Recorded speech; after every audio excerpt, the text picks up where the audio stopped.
آخری تحفہ دیتا ہوں۔ رزق حلال چاہتے ہو؟ نہیں آ رہی، نہیں سن رہا۔ کس سے؟ کس سے؟ کس سے؟ حکمران نے غواړي، وزیر اعظم نے غواړي، امریکہ نے غواړي، برطانیہ نے غواړي، یہودیان نے غواړي۔ دینے والا کون؟ زور سے بولو، دینے والا کون؟ لوگوں صبح کی نماز کے بعد 11 مرتبہ اور مغرب کی نماز کے بعد 11 مرتبہ سورہ قریش پڑھا کرو۔ قاری عمران سے گاڑے برابر کا وقت نہیں دے رہے۔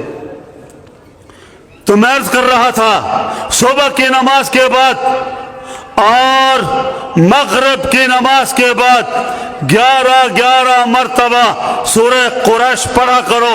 شیخ الحدیث مولانا عبدالحق فرماتے تھے یہ سارا جامعہ دارالعلوم حقانیہ اور 3 مرتبہ پارلیمنٹ میں علماء کی قیادت سیادت اور جامعہ حقانیہ کے تعمیرات، اور اس سال دور حدیث میں 1585 طلبہ عالم ہوں گے، دستار بندی ہوگی۔ فرمایا یہ ساری برکت سورہ قریش کی ہے۔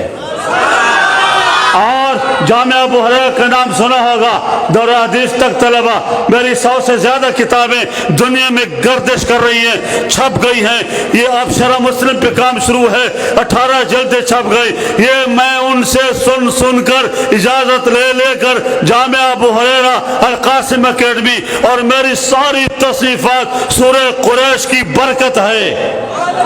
مجھے شیخ الحدیث مولانا عبدالحق صاحب نے ترجمہ کرتے ہوئے فرمایا الذی اطعمہم من جو، بھوک میں، فقر میں، غربت میں اللہ رزق حلال سے مالا مال کر دے گا۔ وَأَمَنَ مِنْ خوف، حکمران شیطان ابلیس اور دشمن سے اللہ تیری حفاظت کرتے ہوئے تجھے اپنے دامن میں بٹھا دے گا۔ ایک شرط ہے، فَلْيَعْبُدُوا رَبَّ هَذَا الْبَيْتِ، نماز کی پابندی کرو، جماعت نہ چھوٹے، تکبیر اولیٰ نہ ٹوٹے۔ دنیا میں تیرا گھر اس وظیفے کی برکت سے امن کا گہوارہ اور جنت کا نمونہ بن جائے گا۔ انہی باتوں پر اکتفا، بہت شکر گزار مجھ حقیر فقیر گناہگار طالب علم کو یہاں پہ موقع دیا۔